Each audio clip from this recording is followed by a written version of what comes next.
in the heart of ancient Egypt.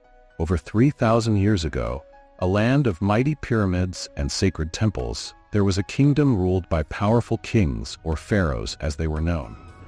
The pharaoh was not just a king but also considered a god on earth, living embodiment of the divine. For centuries, this role had been reserved exclusively for men, but in the 15th century BCE, a woman arose who would challenge this ancient tradition, forever altering the course of Egyptian history. Her name was Hatshepsut, and she would become one of the most remarkable and mysterious rulers in the annals of the ancient world. Hatshepsut was born around 1507 BCE, the daughter of Pharaoh Thutmose I and his principal wife, Queen Ahmose. From birth, Hatshepsut was steeped in the traditions of royalty. The palace where she grew up was a world of luxury and learning. She was surrounded by the most educated and powerful individuals in the kingdom, and her early education reflected her royal status. Unlike many girls of her time, Hatshepsut was taught to read and write, and she became well-versed in the religious and political practices that governed Egyptian society. As she grew, it became clear that Hatshepsut was no ordinary princess. She possessed a sharp mind, keen understanding of politics, and a charisma that set her apart.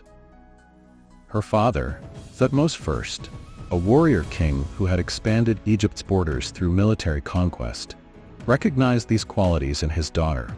He ensured that she was given responsibilities that were unusual for a woman of her time, allowing her to participate in state affairs and religious ceremonies typically reserved for male heirs.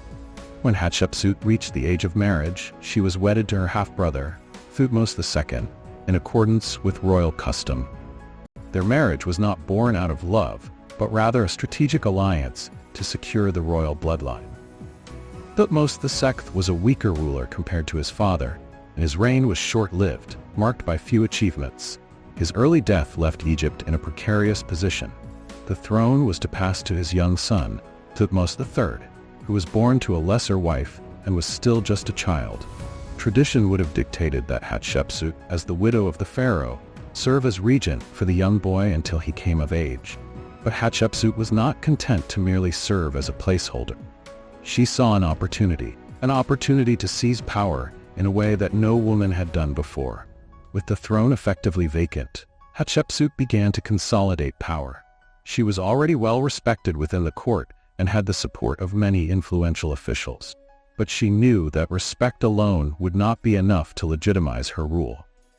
Egypt was a deeply religious society, and the authority of the pharaoh was seen as divinely ordained. To claim the throne, Hatshepsut would need to convince the people that she was not just a temporary ruler, but the rightful and divinely chosen pharaoh. To this end, Hatshepsut devised a brilliant strategy. She proclaimed that she was the daughter of the god Amun, one of the most important deities in the Egyptian pantheon. According to the story she crafted, Amun had taken the form of her father, Thutmose I, and conceived her. This divine birthright, she claimed, made her the legitimate ruler of Egypt. To reinforce this narrative, she commissioned numerous statues and reliefs depicting her divine birth, often portraying herself in the traditional garb of a male pharaoh. But Hatshepsut's claim to power was not just based on divine right. She was also a masterful politician who understood the importance of securing the loyalty of Egypt's powerful priesthood and military. She carefully positioned herself as the protector of Egypt's religious traditions, lavishing gifts and building projects on the temples of Amun and other gods. This earned her the support of the priests, who were among the most influential figures in Egyptian society. Hatshepsut's rule was also marked by a distinct focus on economic prosperity rather than military conquest. Unlike her father, who had expanded Egypt's borders through war, Hatshepsut sought to expand Egypt's wealth through trade. One of her most famous achievements was the expedition to the land of Punt, a distant and mysterious kingdom located somewhere to the south of Egypt. Punt was rich in gold, incense, ivory, and exotic animals, and trade with this land had been sporadic in the past.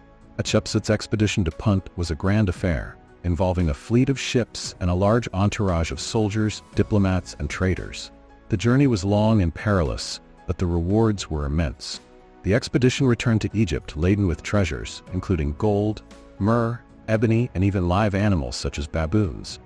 This wealth not only enriched the kingdom, but also served as a symbol of Hatshepsut's power and the prosperity of her reign. The success of the expedition was celebrated in a series of elaborate reliefs on the walls of her mortuary temple at Deir el-Bahri, which depicted the journey in vivid detail. But Hatshepsut's reign was not just about wealth and trade. She was also a prolific builder who sought to leave a lasting legacy through monumental architecture. Her most famous construction project was her own mortuary temple at Deir el-Bahri, a stunning complex of terraces and colonnades that blended seamlessly into the cliffs of the Valley of the Kings. The temple was dedicated to the god Amun and was designed to ensure that Hatshepsut would be remembered and worshipped long after her death. It is considered one of the architectural masterpieces of ancient Egypt and a testament to her vision and ambition. Hatshepsut also commissioned the construction of numerous other temples, obelisks, and statues throughout Egypt. One of her most significant contributions was the completion of the Temple of Karnak, one of the most important religious sites in ancient Egypt. She had two massive obelisks erected at Karnak, both inscribed with her achievements and dedicated to Amun. These obelisks, which stood as symbols of her power, were among the tallest ever constructed in Egypt. Yet, despite all her accomplishments, Hatshepsut's legacy was not secure. After her death, her stepson Thutmose III, who had grown into a formidable military leader, finally took the throne as the sole ruler of Egypt. Thutmose III would go on to become one of Egypt's greatest warrior pharaohs, expanding the empire to its greatest extent through a series of military campaigns. But despite his own achievements, Thutmose III seemed determined to erase the memory of Hatshepsut's reign. About 20 years after Hatshepsut's death, Thutmose III ordered the systematic removal of her name and image from many of her monuments. Her statues were defaced, cartouches chiseled out, and her name was omitted from official records. This deliberate attempt to erase her from history was likely motivated by a desire to restore the traditional male line of succession and to assert Thutmose III's own legitimacy as ruler. In his eyes, Hatshepsut's reign was an anomaly that needed to be corrected. But the erasure was not complete. Although many of her monuments were defaced, they were not destroyed, and some of her inscriptions survive.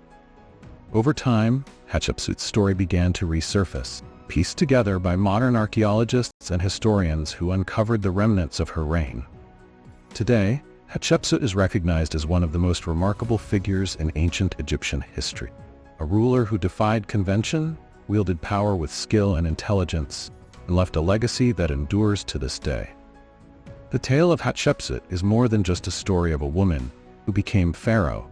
It is a story of ambition, resilience, and the struggle to carve out a place in history. It is a reminder that even in the most rigid of societies, there are those who dare to challenge the status quo and leave their mark on the world.